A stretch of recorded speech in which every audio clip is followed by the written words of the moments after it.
बिस्मिल्लाहिर्रहमानिर्रहीम। अस्सलाम वालेकुम। केमिस्ट्री ऑफ ऑर्गेनिक कंपाउंड्स और आज इस लेक्चर सीरीज के 15th लेक्चर के अंदर हम जिस ऑर्गेनिक कंपाउंड की केमिस्ट्री को डिस्कस करने जा रहे हैं वो है एसिटिक एसिड।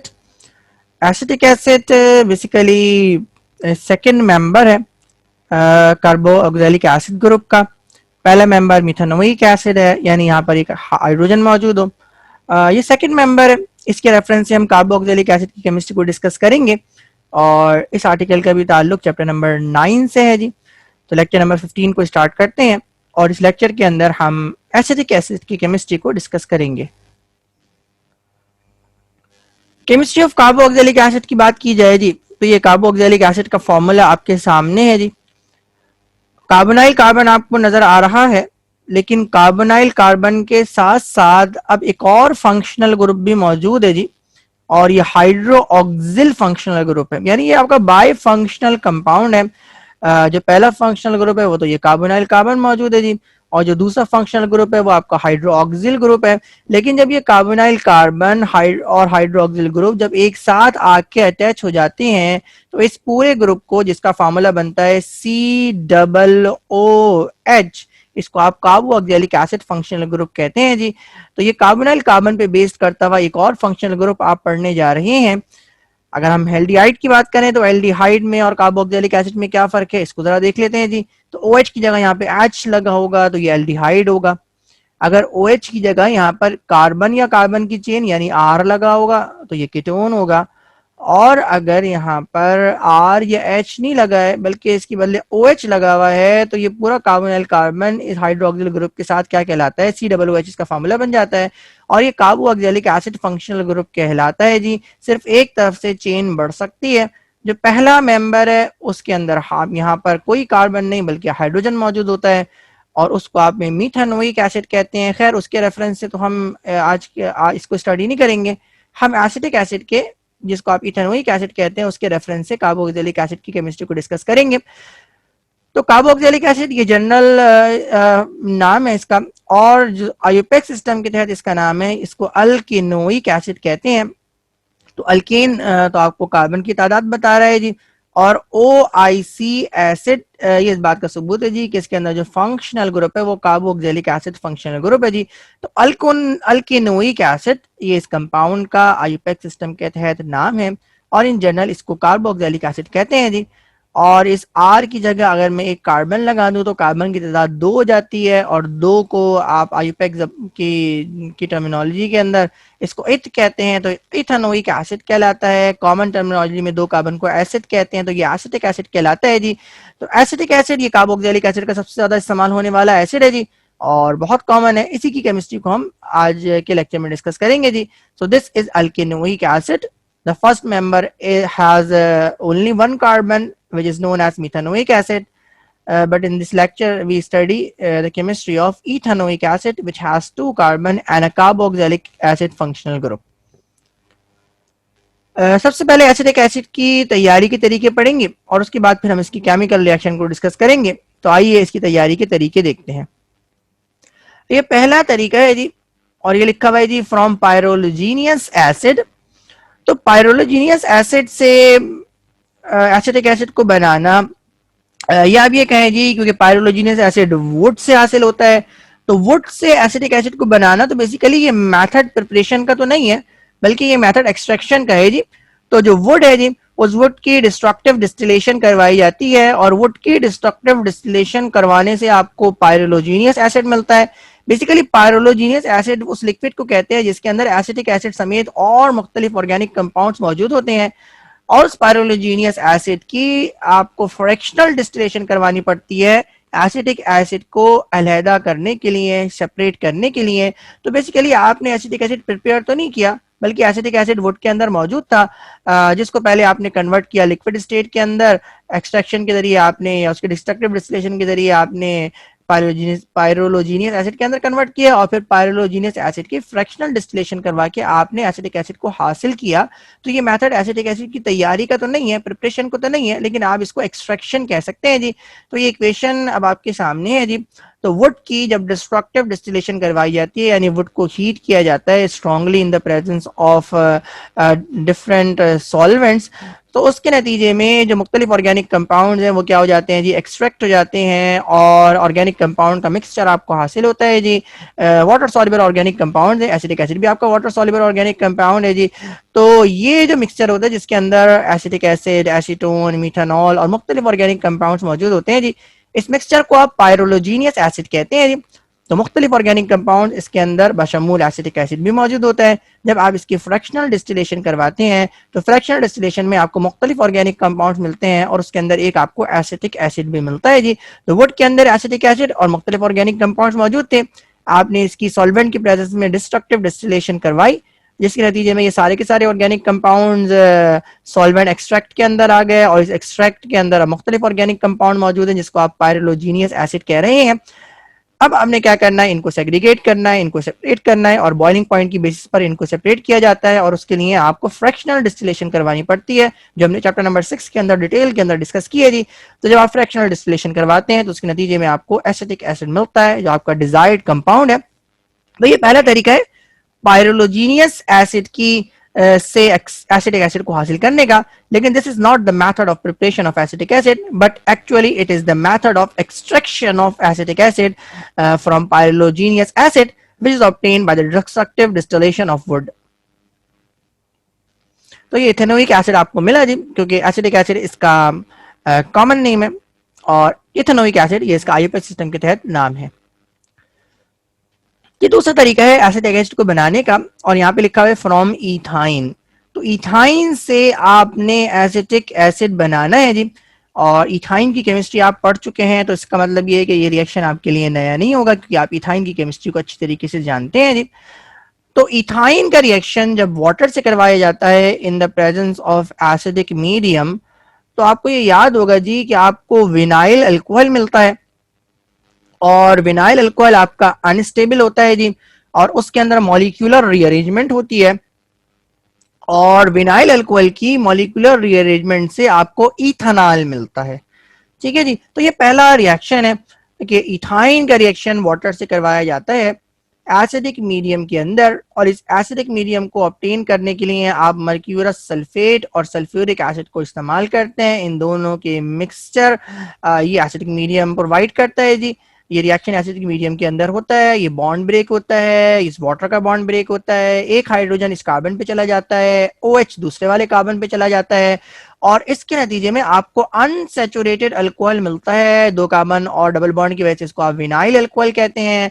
ये विनाइल अल्कोहल अनस्टेबल होता है, इसकी मॉलिक्यूलर रीअरेंजमेंट होती है और उसके नतीजे में ये डबल बॉन्ड जो अल्कीन का है ये आपका इस कार्बन ऑक्सीजन के दरमियान शिफ्ट हो जाता है और ये कार्बोनिल कार्बन यानी इथेनॉल के अंदर कन्वर्ट हो जाता है। तो ये सिंपल सा रिएक्शन है, यानी इथाइन जिसको आप एसिटाइलिन भी कहते हैं, एसिडिक मीडियम में जब इसका रिएक्शन वाटर से करवाया गया तो ये कन्वर्ट हो जाता है इथेनॉल 1-इन, ये इस कंपाउंड का आईयूपीएच सिस्टम के तहत नाम है और इसको विनाइल अल्कोहल कहते हैं जो आपकी किताब में भी दिया हुआ है, जो बहुत ही कॉमन है जी।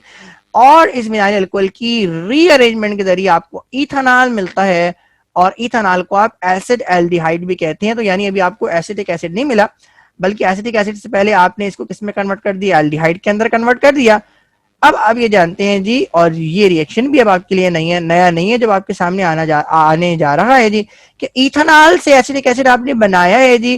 और आप ये जानते हैं जी कि अगर इथेनॉल की ऑक्सीडेशन करवाई जाए और ऑक्सीडाइज कंपाउंड की जब आप ऑक्सीडेशन करवाते हैं तो उसके लिए आपको कॉन्सेंट्रेटेड ऑक्सीडाइजिंग एजेंट इस्तेमाल करना पड़ता है, यानी स्ट्रॉन्ग ऑक्सीडाइजिंग एजेंट इस्तेमाल करना पड़ता है जी। और ये मिक्सचर होता है पोटेशियम डाइक्रोमेट का और सल्फ्यूरिक एसिड का। तो इथेनॉल की जब ऑक्सीडेशन करवाई जाती है जी तो उसके नतीजे में आपको एसिटिक एसिड मिलता है और इथेनॉल जिसको आप एसिड एल्डिहाइड भी कह रहे हैं या इथेनोइक एसिड जिसको आप एसिटिक एसिड कहते हैं उसके अंदर कन्वर्ट हो जाता है।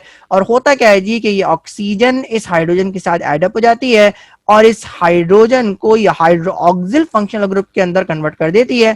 तो क्योंकि यहाँ पे आपको एक ऑक्सीजन नजर आ रहा है और यहाँ पे ऑक्सीजन बढ़ के 2 हो गए, तो ये आपका मोर ऑक्सीडाइज कंपाउंड है और आपका ये हाइड्रोजन किसके अंदर कन्वर्ट हो गया, OH ग्रुप के अंदर कन्वर्ट हो गया और ये COOH ग्रुप क्या कहलाता है, ये आपका कार्बोक्सिलिक एसिड ग्रुप कहलाता है जी। तो ये पहला तरीका आपने पढ़ा जी एसिडिक एसिड को प्रिपेयर करने का।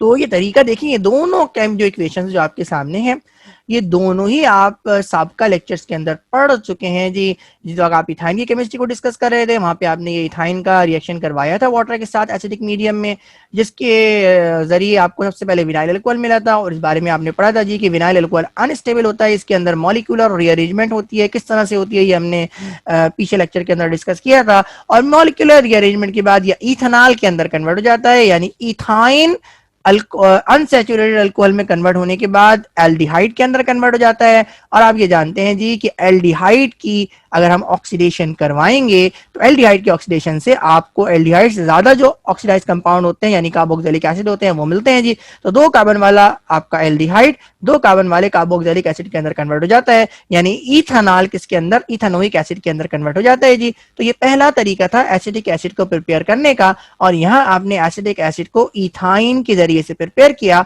और ये दोनों रिएक्शन आपके लिए नए नहीं थे। ये दूसरा रिएक्शन हम पढ़ने जा रहे हैं एसिटिक एसिड को प्रिपेयर करने का और ये लिखा हुआ है फ्रॉम इथेनॉल। अब ये रिएक्शन भी आपके लिए नया नहीं है क्योंकि आप ये जानते हैं जी कि इथेनॉल की अगर आप ऑक्सीडेशन करवाएंगे तो आपको इथेनॉल मिलेगा।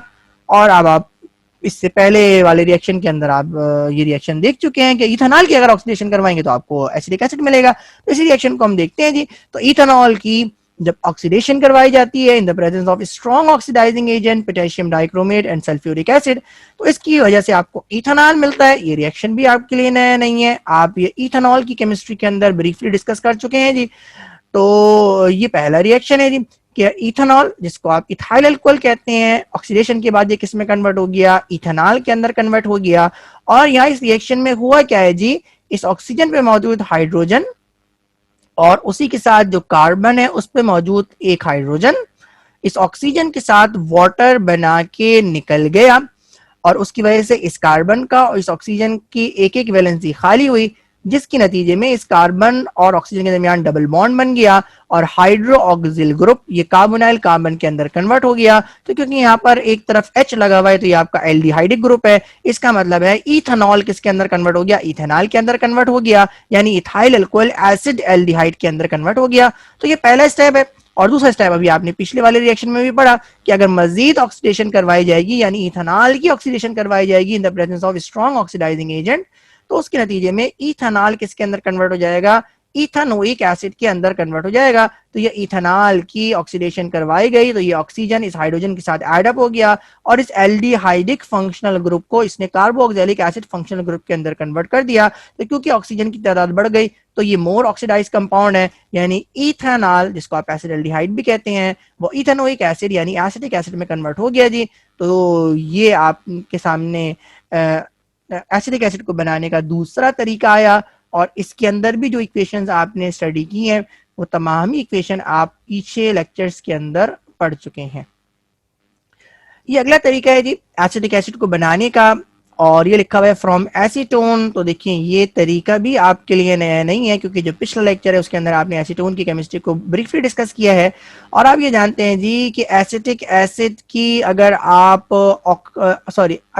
एसीटोन की ऑक्सीडेशन करवाएंगे तो एसीटोन की ऑक्सीडेशन करवाने से आपको क्या मिलता है जी, एसिटिक एसिड मिलता है जी। और एसीटोन की भी ऑक्सीडेशन आपको स्ट्रॉन्ग ऑक्सीडाइजिंग एजेंट की प्रेजेंस में यानी पोटेशियम डाइक्रोमेट और कॉन्सेंट्रेटेड सल्फ्यूरिक एसिड के मिक्सचर की प्रेजेंस में ये ऑक्सीडेशन करवानी पड़ती है। तो ये आपको एसीटोन नजर आ रहा है जी, कार्बोनाइल कार्बन उसके दोनों तरफ आपको कार्बन नजर आ रहे हैं जी, यानी मिथाइल ग्रुप नजर आ रहा है। तो ये आपका एसीटोन है जी जिसको आप 2-प्रोपेनोन भी कहते हैं जी। तो 2-प्रोपेनोन की जब ऑक्सीडेशन करवाई जाती है तो देखिए कार्बोनाइल कार्बन अलग से ऑक्सीडाइज होता है और इस कार्बोनाइल कार्बन के साथ OH फंक्शनल ग्रुप आके अटैच हो जाता है। तो इसका मतलब ये है कि जी ये प्रोपेनोन या आप कहें कि जी कीटोन किसके अंदर कन्वर्ट हो जाता है, कार्बोक्सिलिक एसिड के अंदर कन्वर्ट हो जाता है। और ये जो मिथाइल ग्रुप है ये अलग से ऑक्सीडाइज होता है और ये ऑक्सीजन के साथ ऑक्सीडाइज होकर ये कार्बन डाइऑक्साइड की फॉर्म में कन्वर्ट हो जाता है, वाटर इस प्रोसेस में रिलीज होता है जी। तो कार्बोनाइल कार्बन और मिथाइल ग्रुप अलग अलग से ऑक्सीडाइज होते हैं और 3 कार्बन वाला कीटोन 2 कार्बन वाले कार्बोक्सिलिक एसिड के अंदर कन्वर्ट हो जाता है, यानी 2 प्रोपेनोन जिसको आप एसीटोन कहते हैं वो इथेनोइक एसिड या एसिटिक एसिड के अंदर कन्वर्ट हो जाता है जी। तो ये रिएक्शन भी आपके लिए नया नहीं था, जो पिछला लेक्चर था उसके अंदर आपने एसीटोन की केमिस्ट्री के अंदर ये इस रिएक्शन को आपने डिस्कस किया था जी। तो ये एसिटिक एसिड को बनाने का तीसरा तरीका है। पहले तरीके में आपने इथाइन से प्रिपेयर किया, दूसरे तरीके में आपने इथेनॉल से प्रिपेयर किया, अब तीसरे तरीके में आप एसीटोन से प्रिपेयर करने जा रहे हैं। आपने इथेनॉल से भी एसिटिक एसिड को प्रिपेयर करने का तरीका देखा है कि जो पिछले 2 रिएक्शन थे उसके अंदर आपने इथेनॉल आपका एसिटिक एसिड बनने से पहले आया था जी। तो ये एसिटिक एसिड को बनाने के कुछ तरीके हैं जी। तो एसीटोन की, जिसको आप 2 प्रोपेनोन कहते हैं, अगर आप उसकी ऑक्सीडेशन करवाएंगे तो इस बात का ख्याल रखिएगा ये कार्बोनाइल कार्बन अलग से ऑक्सीडाइज और ये मिथाइल ग्रुप अलग से ऑक्सीडाइज होता है और इसके नतीजे में आपको इथेनोइक एसिड यानी एसिटिक एसिड मिलता है। तो ये एसिटिक एसिड को बनाने के चंद तरीके थे जी। मैं इसको एक बार फिर रिव्यू कर देता हूँ जी। हमने 3 तरीके, एक तरीका हमने एक्सट्रैक्शन का पढ़ा, यानी वुड की डिस्ट्रक्टिव डिस्टिलेशन करवाई और पायरोलोजीनियस एसिड हासिल किया, और फिर पायरोलोजीनियस एसिड की फ्रैक्शनल डिस्टिलेशन करवा के आपने एसिटिक एसिड हासिल किया। और दूसरे तरीके में आपने इथाइन से एसिटिक एसिड को हासिल किया और इथाइन का रिएक्शन वाटर से करवाया एसिडिक मीडियम के अंदर। इथाइन कन्वर्ट हो गया विनाइल अल्कोहल के अंदर, विनाइल अल्कोहल के अंदर मॉलिक्यूलर रीअरेंजमेंट हुई, वो कन्वर्ट हो गया इथेनॉल के अंदर और फिर इथेनॉल की ऑक्सीडेशन से आपने एसिटिक एसिड को बनाया। दूसरे तरीके में आपने इथेनॉल को इस्तेमाल किया और इथेनॉल की ऑक्सीडेशन से इथेनॉल बनाया और फिर इथेनॉल की ऑक्सीडेशन से आपने एसिटिक एसिड बनाया। और तीसरा जो तरीका आपने पढ़ा उसके अंदर आपने एसीटोन की ऑक्सीडेशन करवाई और एसीटोन की ऑक्सीडेशन से आपने क्या हासिल किया, एसीटोन की ऑक्सीडेशन से आपने एसिटिक एसिड हासिल किया। यानी एसिटिक एसिड को बनाने के जितने भी तरीके आपने पढ़े उसमें ज्यादातर जो तरीके हैं वो कौन से हैं जी, वो ऑक्सीडेशन रिएक्शंस हैं। और जितने भी रिएक्शन आपने अभी पीछे पढ़े हैं उसमें से कोई भी रिएक्शन ऐसा नहीं था जो आपके इल्म में ना हो। तो ये एसिटिक एसिड को बनाने के चंद तरीके थे। अब हम एसिटिक एसिड की केमिकल प्रॉपर्टीज को डिस्कस करने जा रहे हैं। तो एसिटिक एसिड क्योंकि वाज़ेह तौर पर यहाँ पे लिखा हुआ है एसिड, तो ये एसिड के तौर पर बिहेव करता है। कैसे बिहेव करता है इसको इक्वेशन से साबित करते हैं जी। तो ये एसिटिक एसिड है और एसिटिक एसिड ब्रेक हो जाता है और डिकम्पोज होने के बाद ये H पॉजिटिव आयन और एसिटेट ग्रुप के अंदर कन्वर्ट हो जाता है। तो क्योंकि ये प्रोटॉन डोनर है और एक्वस मीडियम के अंदर ये आयोनाइज हो जाता है और आयोनाइज होने के बाद H पॉजिटिव आयन देता है। इसका मतलब ये है कि एसिड के तौर पर एक्ट कर रहा है। इथेनोइक एसिड वीक एसिड के तौर पर बिहेव करता है। अगर आपसे पूछा जाए जी कि साबित करें जी कि एसिटिक एसिड वीक एसिड है, तो आपको चाहिए इक्वेशन लिख दें और ये जो आपकी dissociation constant of acetic acid है यानी Ka का मतलब है dissociation constant of acetic acid, तो इसकी वैल्यू आपको दी हुई है। अब आप यहाँ पे लिख दें जी कि वैल्यू यानी 10⁻⁷ है। इसका मतलब ये है कि ये वैल्यू बहुत स्मॉल है और बहुत स्मॉल वैल्यू होने का मतलब ये है कि एसिटिक एसिड क्या है जी, वीक एसिड है। एक तो डबल एरो इस बात का सबूत है जी कि ये वीक एसिड है और दूसरा ये जो वैल्यू आपको दी हुई है dissociation constant of acetic acid की, ये इस बात का प्रूफ है जी कि एसिटिक एसिड वीक एसिड है। तो इस इक्वेशन में आपने एक तो ये सीखा जी कि ये एसिड के तौर पर बिहेव कर रहा है क्योंकि एसिटेट आयंस और H पॉजिटिव आयंस की फॉर्म में कन्वर्ट हो गया, तो आयनाइज होगी क्योंकि इसने H पॉजिटिव आयंस दिए हैं, इसने ये एसिड के तौर पर बिहेव कर रहा है। अगर पूछा जाए जी कि वीक एसिड के तौर पर कैसे बिहेव कर रहा है, तो ये बड़ा सिंपल सी बात है जी कि डिसोसिएशन कांस्टेंट एसिटिक एसिड की बहुत कम है जी, वैल्यू बहुत लो है और अगर वैल्यू लो होती है तो इसका मतलब है एसिड क्या होता है जी, वीक होता है। अगर ये वैल्यू हाई होती है तो फिर आप इसको स्ट्रॉन्ग एसिड कहते हैं जी। तो एसिडिक एसिड आपका कैसा है जी, वीक एसिड है जी। ये दूसरी इक्वेशन आपके सामने है जी। और acidic acid acidic in nature है तो उसका मतलब ये सोडियम मेटल या सोडियम हाइड्रोक्साइड के साथ रिएक्ट कर सकता है जी। और एसिडिक एसिड सोडियम हाइड्रोक्साइड के साथ रिएक्ट करता है और इसके नतीजे में आपको सोडियम एसीटेट मिलता है जी। और ये इस बात का सबूत है जी कि एसिटिक एसिड मोनोबेसिक एसिड है। और मोनोबेसिक एसिड का मतलब ये है जी कि सोडियम हाइड्रोक्साइड के 1 मोल्स इसको न्यूट्रलाइज कर रहे हैं।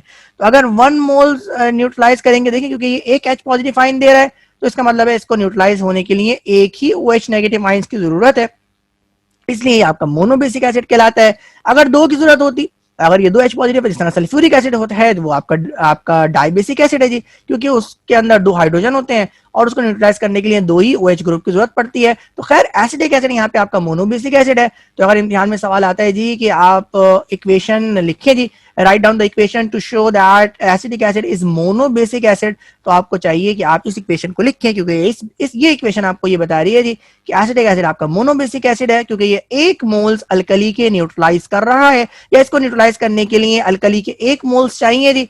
और अगर आपसे कहा जाए जी कि एसिडिक एसिड वीक एसिड है जी, तो फिर आपको ये इक्वेशन लिखनी चाहिए, यानी आप इसको डिसोसिएट करके दिखाएं और डिसोसिएशन कांस्टेंट की वैल्यू दें। इन दोनों इक्वेशंस में आपको ये पता लग रहा है जी कि एसिटिक एसिड एसिड के तौर पर बिहेव करता है जी।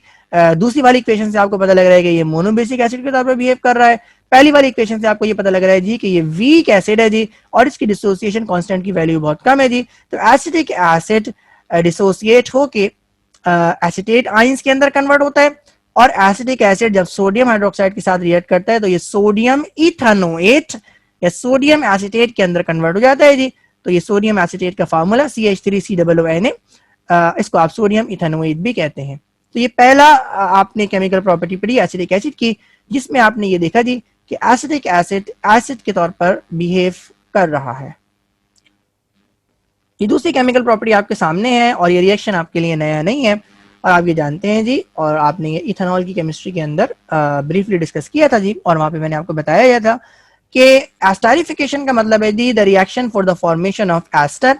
और एस्टर किस तरह से फॉर्म होता है जी कि जब अल्कोहल और कार्बोक्सिलिक एसिड ये आपस में रिएक्ट करते हैं, तो उसके नतीजे में यहाँ पे कंडेंसेशन रिएक्शन होता है, वाटर मॉलिक्यूल्स क्या होते हैं जी, रिमूव होते हैं, और वाटर मॉलिक्यूल्स के रिमूव होने के बाद एस्टर लिंकेज, यानी ये COO आपको नजर आ रहा है और दोनों तरफ आपको कार्बन की चेन नजर आ रही है, कार्बन या कार्बन की चेन नजर आ रही है, तो ये आपका क्या कहलाता है, ये आपका एस्टर ग्रुप कहलाता है जी। तो ये एस्टर ग्रुप के अंदर कन्वर्ट हो जाते हैं जी। तो इस रिएक्शन को आप क्या कहते हैं, एस्टरिफिकेशन रिएक्शन कहते हैं। तो यहाँ पर क्या हुआ जी, इथेनोइक एसिड जिसको आप एसिटिक एसिड कहते हैं, जब इसने इथाइल अल्कोहल के साथ रिएक्ट किया, तो इथाइल अल्कोहल के साथ रिएक्ट करने के बाद ये किसके अंदर कन्वर्ट हो गया, ये इथाइल इथेनोएट के अंदर कन्वर्ट हो गया, जिसको आप इथाइल एसीटेट भी कहते हैं जी। तो देखिए ये कार्बोनाइल कार्बन अपनी जगह रिटेन रहेगा, तो ये CH3COO आपको ये रिटेन नजर आ रहा है। यहाँ पर ऑक्सीजन भी अपनी जगह रिटेन रहेगा, ये हाइड्रोजन यहाँ से निकलेगा, मैं इसको बता देता हूँ जी। तो यहाँ से हाइड्रोजन और OH ग्रुप यहाँ से क्या हो जाते हैं, ये रिमूव हो जाते हैं, और ये ऑक्सीजन आके इस कार्बोनाइल कार्बन के साथ क्या हो जाता है जी, अटैच हो जाता है, और उसके नतीजे में जो आपका एसिटिक एसिड है अल्कोहल के साथ रिएक्ट करके एस्टर के अंदर कन्वर्ट हो जाता है जी। तो यहाँ से OH ग्रुप और अल्कोहल से H ग्रुप ये रिमूव होते हैं in the formation of water. तो ये जो यहाँ पर आपको अल्काइल नजर आ रहा है, इसको आप अल्काइल, यहाँ पे अगर हम एस्टर के कॉमन नेम की बात करें तो अल्काइल अल्किनोएट कहलाता है। तो अल्किनोएट जो ग्रुप है वो कार्बोक्सिलिक एसिड से आता है, और जो अल्काइल ग्रुप है वो अल्कोहल से आता है जी। तो इसका मतलब ये है जी कि आप प्रोपाइल इथेनोएट भी बना सकते हैं। प्रोपाइल इथेनोएट का मतलब 3 कार्बन वाला अल्कोहल इस्तेमाल करेंगे, क्योंकि प्रोपाइल लेके आना है तो 3 कार्बन आपको चाहिए होंगे। इस तरह आप मिथाइल इथेनोएट भी बना सकते थे। यहाँ पे आपको रिएक्शन किससे करवाना पड़ता, मिथेनॉल से करवाना पड़ता। तो यहाँ पर आप ये खास बात इसका ख्याल रखें जी कि एस्टर के अंदर जो इथेनोएट अल्केनोएट ग्रुप है, यानी कार्बोनाइल कार्बन जिसके साथ है जी, वो ग्रुप कहां से आता है, एसिड से आता है, कार्बोक्सिलिक एसिड से आता है। और अल्काइल ग्रुप कहां से आता है जी, जो ऑक्सीजन के साथ डायरेक्टली अटैच होता है वो अल्कोहल से आता है जी। तो ये अहम बात है, इसका आप ख्याल रखिएगा। तो आप मजीद रिएक्शन भी, अगर वो रिएक्शन को कुछ घुमा के दे, ट्विस्ट करके दे, तो वो भी आप बड़े आराम से कर सकते हैं जी। तो ये रिएक्शन भी आपके लिए नया नहीं था, और इस रिएक्शन के अंदर आपने एस्टर को प्रिपेयर किया। जिस रिएक्शन के अंदर एस्टर को प्रिपेयर किया जाता है उसको एस्टेरिफिकेशन रिएक्शन कहते हैं। ये रिएक्शन कंडेंसेशन रिएक्शन भी कहलाता है, क्योंकि वाटर मॉलिक्यूल इसके अंदर रिमूव होते हैं जी। तो एसिटिक एसिड का रिएक्शन जब इथेनॉल से करवाया जाता है, तो वाटर मॉलिक्यूल्स की रिमूवल के बाद वाटर मॉलिक्यूल्स रिमूव होते हैं, और वाटर मॉलिक्यूल्स के रिमूव होने के बाद एसिटिक एसिड इथेनॉल के साथ रिएक्ट करके इथाइल एसिटेट के अंदर, इसको आप इथाइल इथेनोएट भी कहते हैं, कन्वर्ट हो जाता है, और इन जनरल ये क्या कहलाता है, एस्टर कहलाता है। And the formation of ester is known as esterification reaction. ये तीसरा रिएक्शन पढ़ने जा रहे हैं, और देखिए ये रिएक्शन भी अब आपके लिए नए नहीं है। और आप रिएक्शन, या आपने जिस वक्त अल्काइल हैलाइड बनाया था, तो उस वक्त आपने इन रिएक्शन को स्टडी किया था जी। जिस वक्त आपने इथेनॉल की केमिस्ट्री को स्टडी किया उस वक्त भी आपने इस रिएक्शन को स्टडी किया था। और अब आप एसिटिक एसिड की केमिस्ट्री में भी इन रिएक्शंस को पढ़ने जा रहे हैं जी। तो PCl3 से चाहे रिएक्शन करवाया जाए, चाहे PCl5 से रिएक्शन करवाया जाए, चाहे SOCl2 से रिएक्शन करवाया जाए, ये करते क्या हैं जी, ये हेलो ग्रुप को आपके इंड्यूस कर देते हैं कंपाउंड के अंदर। तो इसको देखते हैं ये रिएक्शन कैसे होंगे जी। तो यहाँ पे इसका मतलब ये है जी कि ये OH ग्रुप यहाँ से रिमूव हो जाना है और OH ग्रुप के बदले यहाँ पे क्या आके लग जाना है, हेलो ग्रुप आके लग जाना है जी। तो इससे पहले तो आपने अल्काइल हैलाइड बनाया था। खैर ये अल्काइल हैलाइड तो नहीं है क्योंकि इसके अंदर कार्बोनिल कार्बन भी शामिल है। ये आपका एसाइल हैलाइड कहलाता है जी। अगेन इंपॉर्टेंट रिएक्शन है, इसको हम देखते हैं जी। तो एसिटिक एसिड जिसको आप इथेनोइक एसिड भी कहते हैं, इसने फास्फोरस ट्राइक्लोराइड के साथ रिएक्ट किया और ये कन्वर्ट हो गया इथेनॉइल क्लोराइड के अंदर, जिसको आप एसिटाइल क्लोराइड भी कहते हैं। ठीक है जी। वो अल्काइल हैलाइड था, यानी अल्काइल क्लोराइड था। आप इसको ये कहें जी कि वो था मिथाइल क्लोराइड। ठीक है जी। या उसको आप ये दो कार्बन के हिसाब से बात करें तो वो इथाइल क्लोराइड था। ये दो कार्बन की वजह से एसिटाइल या दो कार्बन की वजह से आईयूपैक्ट सिस्टम के तहत ये इथेनॉइल क्लोराइड कहलाता है। OYL की टर्मिनोलॉजी यहाँ पर इस्तेमाल होती है जी।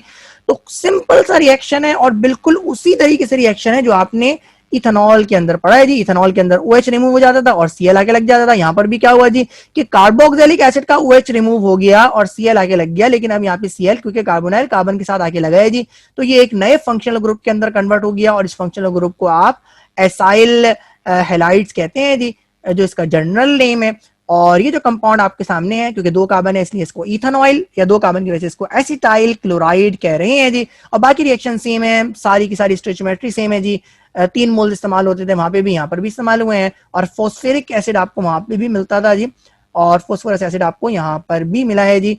तो ये रिएक्शन था फॉस्फोरस ट्राइक्लोराइड से। तो एसिटिक एसिड का रिएक्शन अगर फॉस्फोरस ट्राइक्लोराइड से करवाया जाता है तो उसके नतीजे में आपको इथेनॉल क्लोराइड या एसिटाइल क्लोराइड मिलता है जी। रिएक्शन फॉस्फोरस पेंटाक्लोराइड से भी करवाया जाता है जी। तो अगर आप एसिटिक एसिड का रिएक्शन फॉस्फोरस पेंटाक्लोराइड से करवाएंगे तो इसके नतीजे में भी यहाँ से OH ग्रुप रिमूव होगा और यहाँ पे क्लोरो ग्रुप इंड्यूस हो जाएगा और ये इथेनॉइल क्लोराइड या एसिटाइल क्लोराइड के अंदर कन्वर्ट हो जाएगा और एज अ बाय प्रोडक्ट आपको फॉस्फोरस ऑक्सी ट्राइक्लोराइड, ये फॉस्फोरस ऑक्सी ट्राइक्लोराइड है और ये हाइड्रोक्लोरिक एसिड है, ये आपको एज अ बाय प्रोडक्ट मिलेगी। तो ये अगला तरीका है जी इथेनॉइल क्लोराइड को या एसिटाइल क्लोराइड को बनाने का। इस रिएक्शन में भी क्या हुआ है जी कि सिंपल डबल डिस्प्लेसमेंट रिएक्शन है या सिंपल आप कहते हैं जी कि सब्स्टिट्यूशन रिएक्शन है जी। और इस OH ग्रुप को, इस इलेक्ट्रोनेगेटिव ग्रुप को इस क्लोरो ग्रुप ने, जो भी इलेक्ट्रोनेगेटिव है उसने क्या कर लिया जी, सब्स्टिट्यूट कर लिया है जी। तो ये दूसरा तरीका है जी इथेनॉइल क्लोराइड को बनाने का। ये तीसरा तरीका है और इस रिएक्शन में भी आपको इथेनॉल क्लोराइड ही मिलेगा जी। तो एसिटिक एसिड का रिएक्शन अगर आप SOCl2 को आप थायोनाइल क्लोराइड कहते हैं, थायोनाइल क्लोराइड से करवाएंगे, पायराडीन की मौजूदगी में ये रिएक्शन होता है, इससे पहले भी आप अच्छी तरीके से जानते हैं जी। तो उसके नतीजे में भी OH ग्रुप यहाँ से रिमूव होगा और क्लोरो ग्रुप यहाँ पे आके इंड्यूस हो जाएगा और एसिटिक एसिड जिसको आप इथेनोइक एसिड कहते हैं, थायोनाइल क्लोराइड से रिएक्ट करने के बाद इथेनॉइल क्लोराइड या एसिटाइल क्लोराइड के अंदर कन्वर्ट हो जाएगा और इस रिएक्शन में आपको सल्फर डाइऑक्साइड ये गैस के तौर पे आपको रिमूव होगी एज अ बाय प्रोडक्ट और हाइड्रोक्लोरिक एसिड आपको मिलेगा जी। तो ये जो 3 रिएक्शंस हैं जिसके अंदर हाइड्रोक्सी ग्रुप रिमूव होता है और chloro group in general hello group induce हो जाता है, तो इन रिएक्शंस का बहुत ख्याल रखिएगा।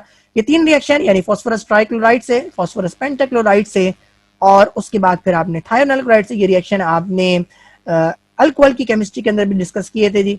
OH ग्रुप को रिमूव करने के लिए ये इस्तेमाल होते हैं तीनों रिएजेंट्स और यहाँ पे आपने कार्बोक्सिलिक एसिड ग्रुप से भी OH को रिमूव करने के लिए और क्लोरो ग्रुप को इंड्यूस करने के लिए ये तीनों रिएजेंट्स को इस्तेमाल किया, यानी फास्फोरस ट्राइक्लोराइड को और फास्फोरस पेंटाक्लोराइड को और थायोनाइल क्लोराइड को। और तीनों रिएक्शंस के अंदर आपको एक ही प्रोडक्ट मिली है और वो क्या है जी, इथेनॉइल क्लोराइड है। पायरोलिसिस अगर एसिटिक एसिड की करवाई जाए जी तो ये रिएक्शन भी आपके लिए नया नहीं है जी, क्योंकि आपने एसीटोन को बनाने का एक तरीका एसिटिक एसिड की पायरोलिसिस भी है जी। तो जब आप पायरोलिसिस करवाते हैं तो पायरोलिसिस का मतलब होता है जी strong heating in the absence of oxygen. तो ऑक्सीजन की गैर मौजूदगी में या ऑक्सीजन की ट्रेस अमाउंट यानी बहुत ही कम अमाउंट की मौजूदगी में अगर एसिटिक एसिड को आप हीट करते हैं तो उसके नतीजे में एसिटिक एसिड डिकम्पोज हो जाता है और वो एसीटोन के अंदर कन्वर्ट हो जाता है जी। तो 2 मोल्स एसिटिक एसिड के लिए जाती हैं जी।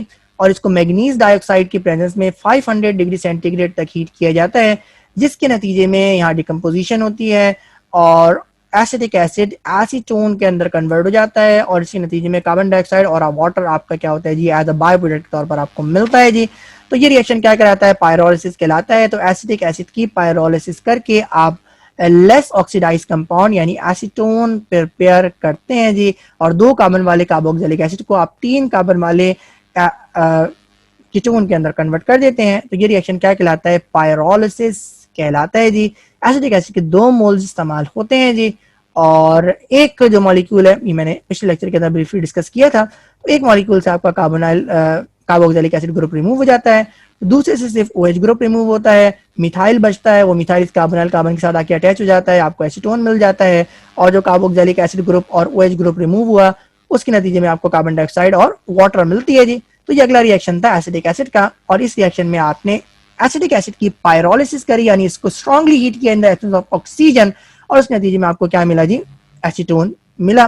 तो ये एसिटिक एसिड, जिसको आप इथेनोइक एसिड भी कहते हैं, ये एसीटोन, जिसको 2-प्रोपेनोन कहते हैं, उसके अंदर कन्वर्ट हो गया।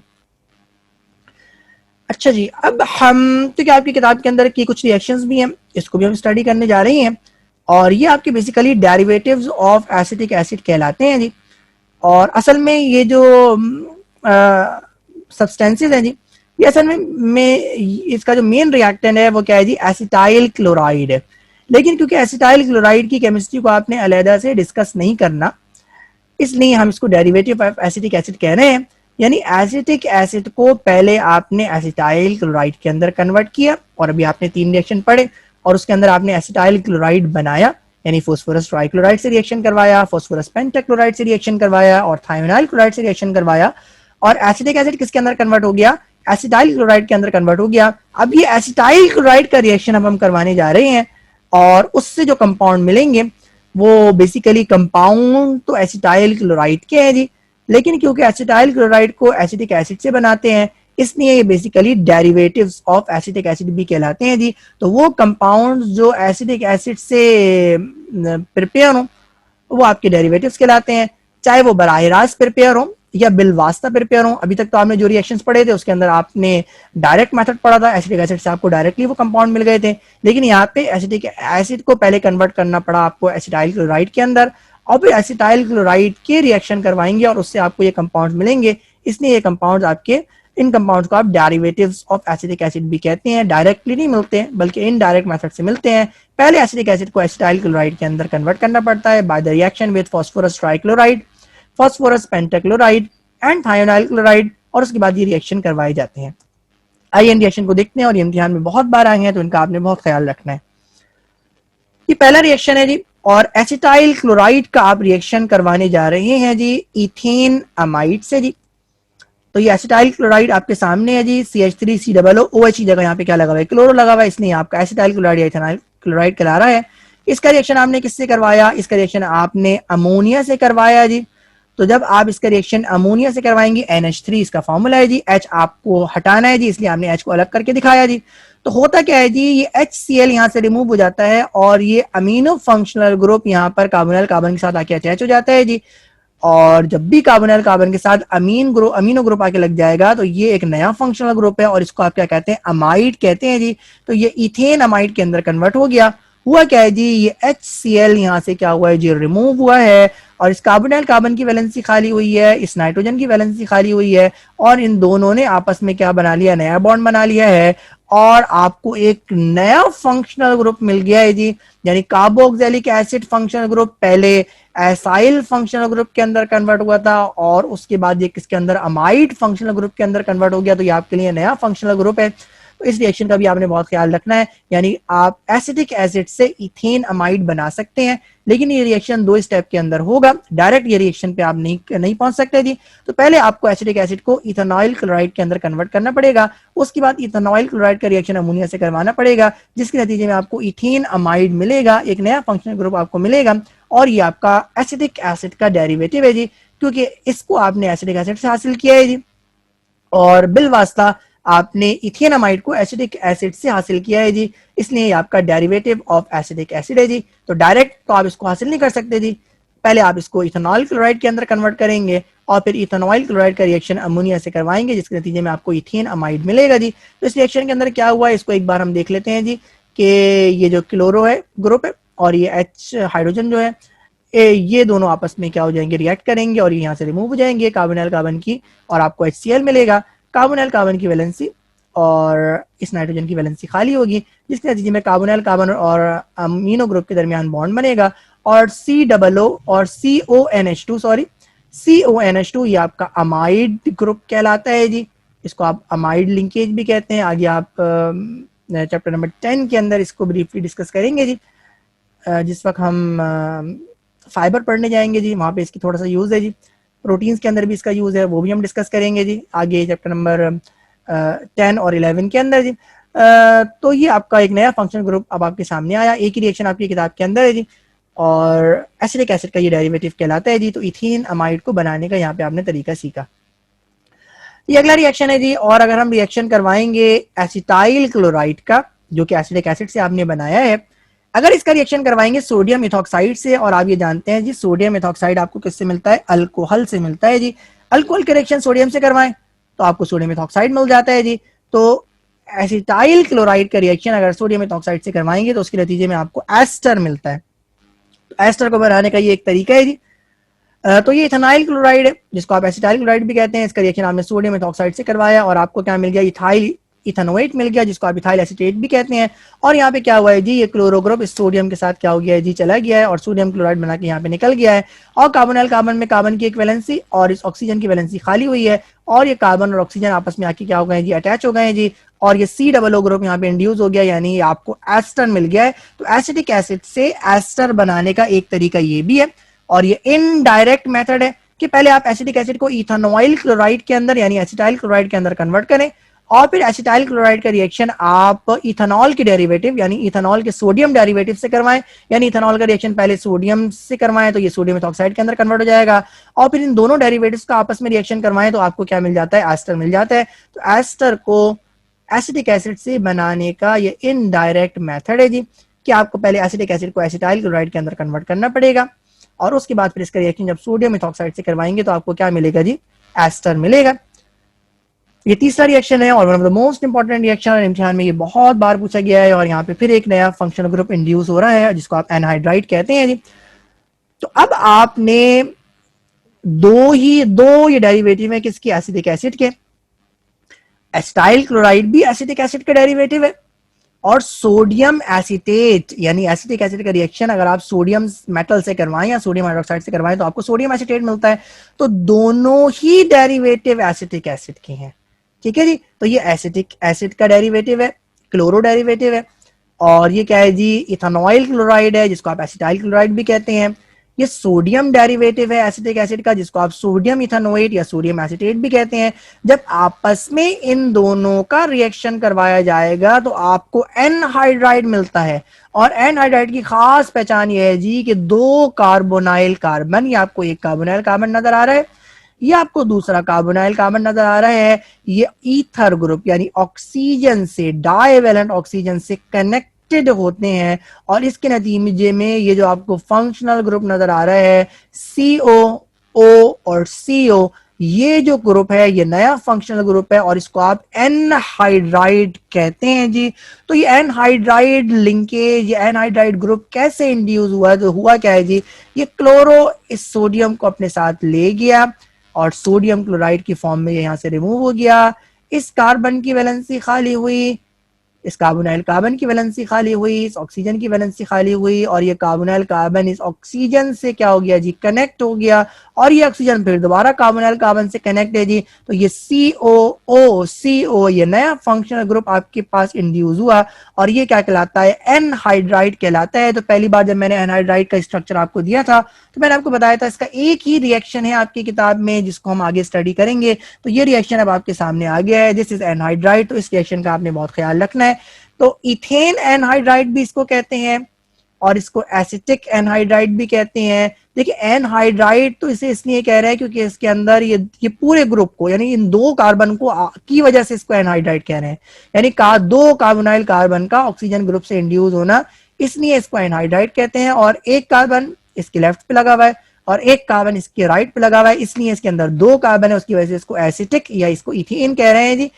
तो इस तरह इसकी टर्मिनोलॉजी, इसका नोमेनक्लेचर होता है जी। तो इन 2 कार्बन की वजह से इसको एसिटिक कह रहे हैं जी, या 2 कार्बन की वजह से इसको इथेन कह रहे हैं। और इस पूरे फंक्शनल ग्रुप को यानी COO और CO इसको आप एनहाइड्राइड कहते हैं जी। तो आपने यहाँ पर इथेन एनहाइड्राइड या एसिटिक एनहाइड्राइड बनाया और इस रिएक्शन के अंदर आपने 2 डेरिवेटिव इस्तेमाल किए एसिटिक एसिड के। एक आपने क्लोरो डेरिवेटिव इस्तेमाल किया एसिटिक एसिड का यानी इथेनॉइल क्लोराइड, जिसको आप एसिटाइल क्लोराइड भी कहते हैं। दूसरा आपने सोडियम डेरिवेटिव इस्तेमाल किया एसिटिक एसिड का, जिसको आप सोडियम इथेनोएट या सोडियम एसिटेट भी कहते हैं। जब आपने इसका रिएक्शन करवाया जी, तो क्लोरो ग्रुप इस सोडियम के साथ रिमूव हो गया, सोडियम क्लोराइड मिला, इस कार्बोनाइल कार्बन की वैलेंसी खाली हुई, इस ऑक्सीजन की वैलेंसी खाली हुई, दोनों आपस में क्या हो गए जी, अटैच हो गए और 2 कार्बोनाइल कार्बन ऑक्सीजन के जरिए अटैच हो गए और ये नया फंक्शनल ग्रुप आपका जनरेट हुआ और इसको आप क्या कहते हैं जी, एनहाइड्राइड कहते हैं जी। तो ये जो 3 रिएक्शन आपने पढ़े जी, पहला रिएक्शन जिसके अंदर आपने एसिटाइल क्लोराइड का रिएक्शन अमोनिया के साथ करवाया और आपने इथेन अमाइड बनाया, यानी एक अमाइड नया फंक्शनल ग्रुप आपके सामने आया। दूसरा रिएक्शन आपने पढ़ा जिसके अंदर आपने एसिटाइल क्लोराइड का रिएक्शन सोडियम इथॉक्साइड के साथ करवाया और आपको एस्टर मिला, एक नया फंक्शनल ग्रुप यहाँ पे जनरेट हुआ। और तीसरा रिएक्शन आपने पढ़ा जी कि एसिटाइल क्लोराइड का रिएक्शन आपने सोडियम एसिटेट से करवाया और एनहाइड्राइड के अंदर ये कन्वर्ट हो गया, यानी 3 डिफरेंट फंक्शनल ग्रुप आपको यहाँ पे मिल रहे हैं। These 3 reactions are very important reaction, तो इसका आप बहुत ज्यादा ख्याल रखिएगा जी। ये तीनों रिएक्शन भी आपके कोर्स का हिस्सा है जी और ये तीनों आपके एसिटिक एसिड के डेरिवेटिव हैं, जो एसिटिक एसिड से बराह रास्त तो नहीं बन सकते, लेकिन एसिटिक एसिड को पहले आपको एसिटाइल क्लोराइड के अंदर कन्वर्ट करना पड़ता है और फिर एसिटाइल क्लोराइड का रिएक्शन मुख्तलिफ रिएजेंट से करवाते हैं, जिसके नतीजे में आपको ये मुख्तलिफ कंपाउंड मिलते हैं जी। तो ये 3 रिएक्शंस, इनका आपने बहुत ख्याल रखना है और मेरे हिसाब से ये 3 रिएक्शन ही आज के लेक्चर के अंदर आपके लिए कुछ नए थे जो पहली बार आपके सामने आए हैं। बाकी तमाम तो रिएक्शंस आप बार बार पिछले लेक्चर्स के अंदर पढ़ चुके हैं। तो एसिटिक एसिड की केमिस्ट्री को हमने डिस्कस किया और आज के इस लेक्चर के अंदर आपने एसिटिक एसिड को बनाने का तरीका और फिर एसिटिक एसिड के होने वाले कुछ केमिकल रिएक्शन को स्टडी किया जी। अब हम इस लेक्चर को समराइज करने जा रहे हैं। तो ये एसिटिक एसिड के तमाम रिएक्शन जो आज के इस लेक्चर के अंदर हमने स्टडी किए हैं वो आपके सामने हैं, इसको मैं समराइज करने जा रहा हूँ जी। तो ये एसिटिक एसिड का फॉर्मूला आपके सामने है जी, CH3COOH ये एसिटिक एसिड का फॉर्मूला है जिसको आप इथेनोइक एसिड भी कहते हैं जी। तो जो पहला तरीका था जी वो आपका एक्सट्रैक्शन का मेथड था जी। तो वुड की अगर डिस्ट्रक्टिव डिस्टिलेशन करवाई जाती है तो आपको पायरोलोजीनियस एसिड मिलता है, जिसके अंदर एसिटिक एसिड के साथ और भी मुख्तलिफ ऑर्गेनिक कंपाउंड शामिल होते हैं, जिसकी फ्रैक्शनल डिस्टिलेशन करवाने के बाद आप एसिटिक एसिड हासिल करते हैं जी। तो ये मेथड एसिटिक एसिड की प्रिपरेशन को तो नहीं है, हाँ एसिटिक एसिड की एक्सट्रैक्शन का जरूर है कि वुड के अंदर एसिटिक एसिड मौजूद होता है जिसकी डिस्ट्रक्टिव डिस्टिलेशन करवा के आप एसिटिक एसिड हासिल करते हैं after a fractional distillation of pyroligneous acid. Acetic acid को जो बनाने का पहला तरीका था जी वो इथाइन के जरिए था जी। और इथाइन का रिएक्शन अगर एसिडिक मीडियम में वाटर से करवाया जाता है तो ये विनाइल अल्कोहल के अंदर कन्वर्ट होता है। विनाइल अल्कोहल आपका अनस्टेबल अल्कोहल है जी, ये अरेंज होता है जी और इसकी रीअरेंजमेंट से आपको इथेनॉल मिलता है जी और इथेनॉल आपका एल्डिहाइड होता है जी और एल्डिहाइड की ऑक्सीडेशन से आपको क्या मिलता है, एसिटिक एसिड मिलता है जी। तो ये 3 स्टेप का रिएक्शन था जो आपने पढ़ा जी। जो अगला तरीका है वो है जी कि आप एसीटोन की अगर ऑक्सीडेशन करवाएंगे यूजिंग स्ट्रॉन्ग ऑक्सीडाइजिंग एजेंट तो एसीटोन की ऑक्सीडेशन से भी आपको क्या मिलता है जी, एसिटिक एसिड मिलता है। और तीसरा तरीका क्या है जी कि अगर आप इथेनॉल की ऑक्सीडेशन करवाएं तो आपको क्या मिलता है जी, इथेनॉल मिलता है और इथेनॉल की जब आप ऑक्सीडेशन करवाएं तो आपको क्या मिलता है जी, एसिटिक एसिड मिलता है जी। तो ये एसिटिक एसिड को बनाने के कुछ तरीके थे जी। तो ज्यादातर जो इसमें तरीके हैं वो सारे के सारे आपके ऑक्सीडेशन मेथड है जी। आप इथाइन से बना सकते हैं एसिटिक एसिड, आप इथेनॉल से एसिटिक एसिड बना सकते हैं, आप इथेनॉल से एसिटिक एसिड बना सकते हैं, एसीटोन से एसिटिक एसिड बना सकते हैं। तो मुख्तलिफ तरीके एसिटिक एसिड को बनाने के आपने पढ़े। उसके बाद फिर आपने एसिटिक एसिड की केमिकल प्रॉपर्टीज को डिस्कस किया और आपने क्या पढ़ा जी कि acetic acid acidic in nature होता है जी और अगर इसका रिएक्शन सोडियम हाइड्रोक्साइड से करवाया जाएगा तो ये सोडियम एसिटेट के अंदर कन्वर्ट हो जाएगा जी। तो वो तमाम चीजें जो कि सोडियम मेटल या सोडियम हाइड्रोक्साइड के साथ रिएक्ट कर सकती हैं वो आपकी एसिडिक इन नेचर होती हैं। इससे पहले आपने इथाइन के बारे में पढ़ा था कि वो एसिडिक इन नेचर है और आपने मिथेनॉल और इथेनॉल के बारे में पढ़ा था और आपने फिनोल के बारे में पढ़ा था वो एसिडिक इन नेचर है। आज आपने कार्बोक्सिलिक एसिड के बारे में भी पढ़ा कि वो एसिडिक इन नेचर है जी। अगर इसका रिएक्शन अल्कोहल से करवाया जाए यानी इथाइल अल्कोहल से करवाया जाए तो ये इथाइल एसीटेट के अंदर कन्वर्ट हो जाता है यानी एस्टर के अंदर कन्वर्ट हो जाता है। और अगर रिएक्शन फास्फोरस ट्राइक्लोराइड से करवाया जाए या फास्फोरस पेंटाक्लोराइड से करवाया जाए या थायोनाइल क्लोराइड से करवाया जाए पैरिडीन की मौजूदगी में, तो ये तीनों रिएजेंट्स OH ग्रुप को यहाँ से हटाते हैं और क्लोरो ग्रुप को इस कार्बोनाइल कार्बन के साथ इंड्यूस कर देते हैं और एक नया फंक्शनल ग्रुप आपको मिलता है जिसको आप एसाइल फंक्शनल ग्रुप कहते हैं और ये इथेनॉल क्लोराइड या एसिटाइल क्लोराइड के अंदर कन्वर्ट हो जाता है जी। तो ये जो रूट है ये one of the most important route है जी, और इस रूट से आपको मजीद रिएक्शन भी मिलते हैं और एसिटिक एसिड के मजीद डेरिवेटिव मिलते हैं जो एसिटिक एसिड से डायरेक्ट तो पॉसिबल नहीं है, लेकिन अगर इसे इथेनॉइल क्लोराइड या एसिटाइल क्लोराइड के अंदर कन्वर्ट कर दे तो फिर ये रिएक्शन भी पॉसिबल है जी। तो ये इनडायरेक्ट रूट होता है जी।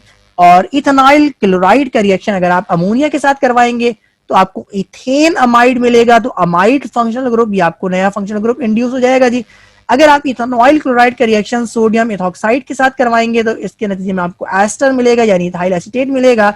और अगर इथेनॉइल क्लोराइड का रिएक्शन आप सोडियम एसीटेट से करवाएंगे तो इसके नतीजे में आपको इथेन एनहाइड्राइड मिलेगा। तो यहाँ आपको 3 डिफरेंट फंक्शनल ग्रुप मिल रहे हैं और ये रिएक्शन एसिटिक एसिड से बराह रास्त पॉसिबल नहीं था, आपने इनडायरेक्ट रूट को इस्तेमाल किया। एसिटिक एसिड को पहले इथेनॉइल क्लोराइड के अंदर कन्वर्ट किया और उसके बाद इथेनॉइल क्लोराइड के जरिए आपने इथेनामाइड, इथेनॉल क्लोराइड के जरिए आपने एस्टर और इथेनॉइल क्लोराइड के जरिए आपने एनहाइड्राइड को प्रिपेयर किया।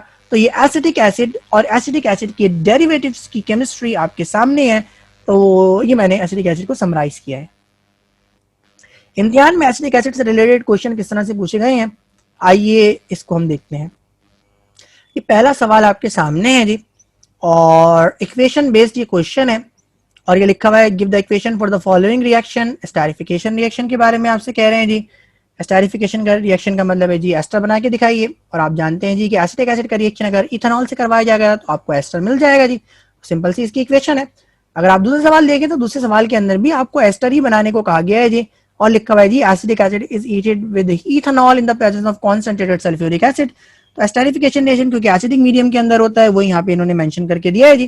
तो ये रिएक्शन बहुत सिंपल है और इसकी इक्वेशन अब आपके सामने है जी। एसिटिक एसिड का रिएक्शन अगर इथेनॉल से करवाया जाएगा तो उसके नतीजे में वाटर मॉलिक्यूल्स क्या होंगे जो रिमूव होंगे और उसके नतीजे में एस्टर लिंकेज फॉर्म होगी। तो एसिटिक एसिड ने इथेनॉल के साथ रिएक्ट किया और इथाइल एसिटेट के अंदर कन्वर्ट हो गया। दूसरा सवाल लिखा हुआ है जी decomposition of acetone in the presence of potassium dichromate. अच्छा खैर उसने यहाँ पे ऑक्सीडेशन की बजाय डिकम्पोजिशन का वर्ड इस्तेमाल किया है, ठीक है कोई मसला नहीं, क्योंकि 3 कार्बन वाला कंपाउंड 2 कार्बन वाले कंपाउंड के अंदर कन्वर्ट हो रहा है तो उसको डिकम्पोजिशन भी कह सकते हैं जी। लेकिन पोटेशियम डाइक्रोमेट से फौरन आपके दिमाग में आना चाहिए कि जी पोटेशियम डाइक्रोमेट ये ऑक्सीडाइजिंग एजेंट है जी, इसलिए यहाँ पे ऑक्सीडेशन रिएक्शन होगा जी। और क्योंकि एसिडिक मीडियम में होता है इसलिए यहाँ पे आपने सल्फ्यूरिक एसिड भी मेंशन करना पड़ेगा जी।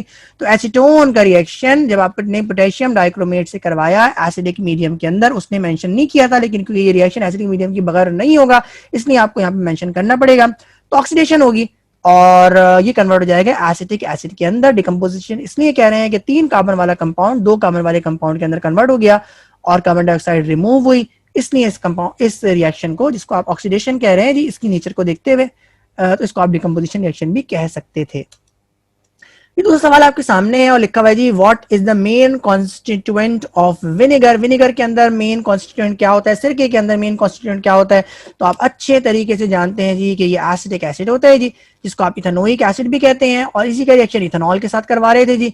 तो विनेगर का रिएक्शन अगर इथेनॉल के साथ करवाया जाए, यानी विनेगर क्या एसिडिक एसिड है, तो एसिडिक एसिड का रिएक्शन इथेनॉल के साथ करवाया जाए तो ये रिएक्शन क्या होता है जी, एस्टेरिफिकेशन रिएक्शन होता है और इसके नतीजे में आपको क्या मिलता है जी, एस्टर मिलता है जी। तो थोड़ा सा उसने सवाल को ट्विस्ट किया था जी और आपसे पूछा था जी कि विनेगर के अंदर क्या होता है, तो विनेगर के अंदर आप याद रखें और मेरे ख्याल में आप सबको इल्म भी होगा जी कि एसिटिक एसिड ये मेन कॉन्स्टिट्यूएंट है विनेगर का, यानी इथेनोइक एसिड विनेगर के अंदर मेजर क्वांटिटी के अंदर होता है जी। वाटर की भी कुछ क्वांटिटी इसके अंदर होती है जी। तो अगर इसका रिएक्शन इथेनॉल से करवाया जाता है तो आपको एस्टर मिलता है, तो ये रिएक्शन भी आपके लिए नया नहीं है जी। ये तीसरा सवाल आपके सामने है और यहाँ पे लिखा हुआ है जी write down the equation for the preparation of acetone बनाना है आपको एसिटिक एसिड से।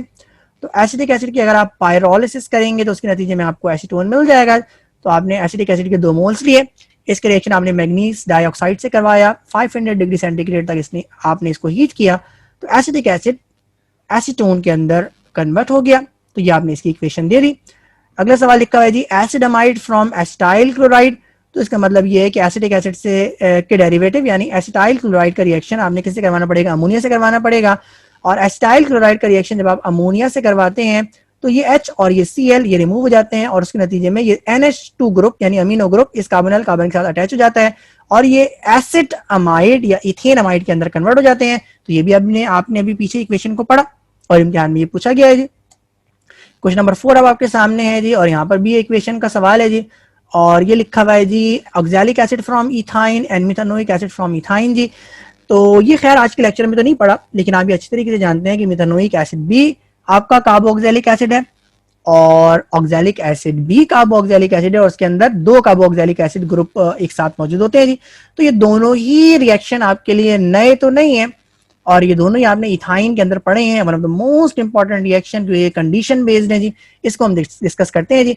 तो इथाइन का रिएक्शन अगर KMnO4 के साथ करवाया जाता है हॉट कंडीशंस के अंदर तो ये दोनों carbon without the decomposition of bond sigma bond आप कह सकते हैं जी, यानी कार्बन के दरमियान जो बॉन्ड है वो बरकरार रहता है जी और ये दोनों ही कार्बन ऑक्सीडाइज होते हैं और ये कन्वर्ट हो जाते हैं ऑक्सैलिक एसिड के अंदर। तो ये आपने रिएक्शन इथाइन की केमिस्ट्री के अंदर डिटेल के अंदर पढ़ा था। और जो दूसरा रिएक्शन है मिथानोइक एसिड उसके अंदर क्या होता है कि KMnO4 आप जो इस्तेमाल करते हैं वो कोल्ड कंडीशन के अंदर इस्तेमाल करते हैं और ये जो सिग्मा बॉन्ड है यानी कार्बन कार्बन का बॉन्ड भी ब्रेक हो जाता है और दोनों कार्बन अलग-अलग से ऑक्सीडाइज होते हैं जी और उसके नतीजे में आपको क्या मिलता है जी मिथानोइक एसिड मिलता है। और क्योंकि दो यहाँ पे कार्बन नजर आ रहे हैं तो आपको दो ही मोल्स मिलेंगे किसके मिथानोइक एसिड के जी। तो ये दो रिएक्शन हैं जिसका आपने बहुत ज्यादा ख्याल रखना है जी और ये सिंपल कंडीशन बेस्ड है जी कि अगर इथाइन का रिएक्शन हॉट कंडीशंस के अंदर KMnO4 से करवाया जाएगा तो इथाइन कन्वर्ट होगा ऑक्सैलिक एसिड के अंदर और अगर इथाइन का रिएक्शन KMnO4 से करवाया जाएगा कोल्ड कंडीशन के अंदर तो इथाइन कन्वर्ट हो जाएगा मिथानोइक एसिड के अंदर। तो दोनों ही के अंदर इथाइन कन्वर्ट हो रहा है कार्बोक्सिलिक एसिड के अंदर लेकिन दो मुख्तलिफ तरीके से दो मुख्तलिफ कंपाउंड है जी और दो मुख्तलिफ रूट है ऑक्सीडेशन के जी और एक के अंदर आपने हॉट KMnO4 और एक के अंदर आपने कोल्ड KMnO4 को इस्तेमाल करना है।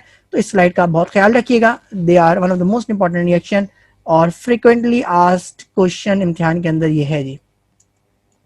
क्वेश्चन नंबर 5 अब आपके सामने है जी और लिखा हुआ है जी एसिटाइल क्लोराइड को एसिटिक एनहाइड्राइड के अंदर कन्वर्ट करना है जी। तो ये रिएक्शन आप जानते हैं जी कि एसिटाइल क्लोराइड का रिएक्शन आपको सोडियम एसिटेट से करवाना पड़ेगा और अगर एसिटाइल क्लोराइड का रिएक्शन आप सोडियम एसिटेट से करवाएंगे दोनों ही कार्बोक्सिलिक एसिड की डेरिवेटिव है जी, एक क्लोरो डेरिवेटिव है एक सोडियम डेरिवेटिव है। तो इसके नतीजे में ये NaCl यहाँ से रिमूव होगा और ये ऑक्सीजन से कार्बोनिल कार्बन क्या हो जाएगा अटैच हो जाएगा जो पहले से ही कार्बोनिल कार्बन से अटैच है जी। तो एनहाइड्राइड फंक्शनल ग्रुप आपका इंड्यूस हो जाएगा और एसिटाइल क्लोराइड या इथेन एनहाइड्राइड या एसिटिक एनहाइड्राइड के अंदर कन्वर्ट हो जाएगा। क्वेश्चन नंबर 6 आपके सामने है और complete and balance the equation का सवाल है जी जो हर साल इम्तिहान में आता है। उसी में से कुछ इक्वेशन है जी कि एसिटिक एसिड का आपने रिएक्शन MnO2 से 500 डिग्री सेंटीग्रेड पे करवाना है। इसका मतलब है यहाँ पे लिखा हुआ है एसिटिक एसिड की आपने पायरोलिसिस करवानी है और एसिटिक एसिड की अगर आप पायरोलिसिस करवाते हैं तो आपको एसीटोन मिलता है। और दूसरा रिएक्शन है जी again one of the most important reaction और ये रिएक्शन आपने पहले लेक्चर के अंदर डिस्कस किया था जी और ये सोडियम डेरिवेटिव है एसिटिक एसिड का और ये क्या है जी सोडियम इथेनोएट है। अगर आप इसका रिएक्शन सोडियम हाइड्रोक्साइड से करवाएंगे तो अगर अपने दिमाग में इसको लेके आए तो ये डी कार्बोक्सिलेशन रिएक्शन है और ये वो तरीका है जिसके जरिए से आप मीथेन बनाते थे। और जब आपने अल्केन की केमिस्ट्री डिस्कस की थी इस लेक्चर सीरीज के लेक्चर नंबर 1 के अंदर तो वहां पे आपने इसको बनाया था जी। तो ये सोडियम डेरिवेटिव है एसिटिक एसिड का, जब इसका रिएक्शन सोडियम हाइड्रोक्साइड के साथ करवाया जाता है डी कार्बोक्सिलेशन रिएक्शन होता है और ये जो आपका कार्बोक्सिलिक ग्रुप है ये मुकम्मल तौर पर रिमूव हो जाता है और ये सोडियम कार्बोनेट बनाता है और ये जो CH3 बचता है इसके साथ ये हाइड्रोजन आके अटैच होता है और ये किसके अंदर कन्वर्ट हो जाता है मीथेन के अंदर कन्वर्ट हो जाता है। तो आपने मोस्ट ऑक्सीडाइज ऑर्गेनिक कंपाउंड से लीस्ट ऑक्सीडाइज यानी ऑक्सीजन यहाँ पे है ही नहीं, सारे के सारे हाइड्रोजन है जी। तो मोस्ट रिड्यूस भी आप इसको कह सकते हैं या लीस्ट ऑक्सीडाइज भी कह सकते हैं, वो कंपाउंड आपने बनाया जी। तो मोस्ट ऑक्सीडाइज कंपाउंड से मोस्ट रिड्यूस कंपाउंड आपने यहाँ पर प्रिपेयर किया है जी। One of the most important reaction carboxylic acid से अल्केन को बनाने का ये तरीका है जी। तो ये रिएक्शन भी इम्तिहान में आया हुआ है तो इसको भी आपने फोकस करना है। तो आज का जो लेक्चर था उसके अंदर आपने कार्बोक्सिलिक एसिड की केमिस्ट्री को डिस्कस किया और एसिटिक एसिड के रेफरेंस से हमने कार्बोक्सिलिक एसिड की केमिस्ट्री को पढ़ा। यकीनन लेक्चर के अंदर बहुत सारे रिएक्शंस तो पुराने ही थे जी लेकिन आपने कुछ नई बातें भी सीखी होंगी जहां आपने डेरिवेटिव्स ऑफ एसिटिक एसिड पढ़े। ये 3 रिएक्शन आपके लिए नए थे तो आप इसकी प्रैक्टिस करें और इम्तिहान में अब आप जान गए होंगे जी कि ज़्यादातर जो सवालात आए हैं वो इक्वेशंस के आए हैं। तो जितनी ज़्यादा आप इक्वेशंस की प्रैक्टिस करेंगे उतना ज़्यादा ऑर्गेनिक केमिस्ट्री के पोर्शन को इम्तिहान में निकालना आपके लिए आसान होगा जी। तो लेक्चर हम बिल्कुल आखिर में पहुंच गए जी और चैप्टर नंबर 9 से रिलेटेड ये आखिरी लेक्चर हम डिस्कस करेंगे जो हमारा लेक्चर नंबर 16 होगा। और इस सीरीज का तो ये लास्ट लेक्चर नहीं है, इसके बाद भी एक लेक्चर है जी। लेकिन खैर चैप्टर 9 का ये लास्ट लेक्चर होगा जी। चैप्टर 9 का छठा लेक्चर होगा और लेक्चर सीरीज का हमारा ये 16वां लेक्चर होगा और इसके अंदर हम 2 ऑर्गेनिक कंपाउंड की केमिस्ट्री को एक साथ डिस्कस करेंगे। आज इस तरह से हमने इन दोनों ऑर्गेनिक कंपाउंड्स के नोमेनक्लेचर को एक साथ डिस्कस किया था, इनकी केमिस्ट्री को भी हम एक साथ डिस्कस करेंगे जी। तो केमिस्ट्री ऑफ ईथर और केमिस्ट्री ऑफ एस्टर को इंशाल्लाह ताला हम नेक्स्ट लेक्चर के अंदर डिस्कस करेंगे। तो इंशाल्लाह ताला आपसे नेक्स्ट लेक्चर के अंदर मुलाकात होगी। अपना ख्याल रखिएगा। अस्सलामु अलैकुम।